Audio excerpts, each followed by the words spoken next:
খায়রুল হক বাংলাদেশের গণতন্ত্র ভোটাধিকার হরণের স্থপতি, বিচার বিভাগকে দলীয়করণ, নির্বাচন ব্যবস্থাকে ধ্বংস করার প্রধান হোতা।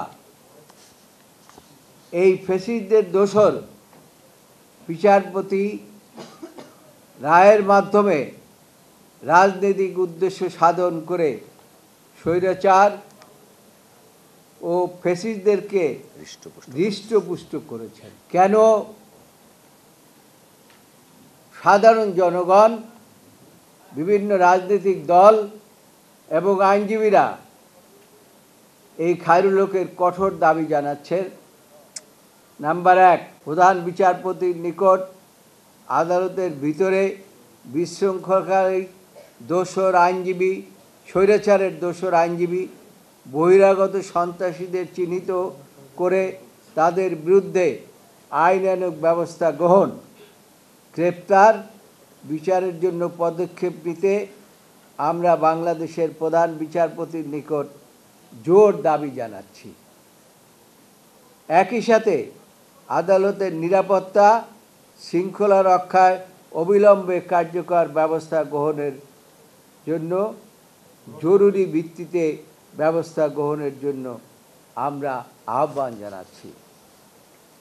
2, বার কাউন্সিলের নিকট উন্মুক্ত আদালতে মাননীয় বিচারপতিদের সামনে বিশৃঙ্খলা সৃষ্টি, আদালতের প্রতি অবহেলা এবং সহকর্মী বিজ্ঞ আইনজীবীদের গায়ে হাত তোলা, পেশাগত অসাধারণ শাস্তি শামিল। তাই বাংলাদেশ বার কাউন্সিলের নিকট আইনজীবীদের এই অপেশাদার আচরণের বিরুদ্ধে পেশাগত ও শিষ্টাচার বিধিমালা অনুসরণে ডিসিপ্লিনারি অ্যাকশন গ্রহণ করতে সনদ বাতিল সহ আইনি পদক্ষেপ গ্রহণের জোর দাবি জানাচ্ছি।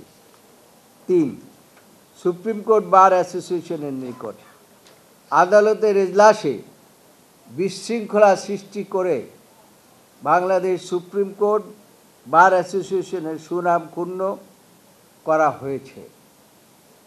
আমরা সুপ্রিম কোর্ট বার অ্যাসোসিয়েশনের কাছেও প্রয়োজনীয় আইনানুগ পদক্ষেপ গ্রহণের দাবি জানাচ্ছি। প্রিয় সাংবাদিক বন্ধুগণ, 5ম সংশোধনী অবৈধ তত্ত্বাবধায়ক সরকার পদ্ধতি বাতিল, জিয়াউর রহমানকে স্বাধীনতার ঘোষক হিসাবে অস্বীকৃতি জানানোর মাধ্যমে খায়রুল হক গণতন্ত্রের কবর রচনা এবং স্বৈরাচারের বীজ বপন করেছিলেন।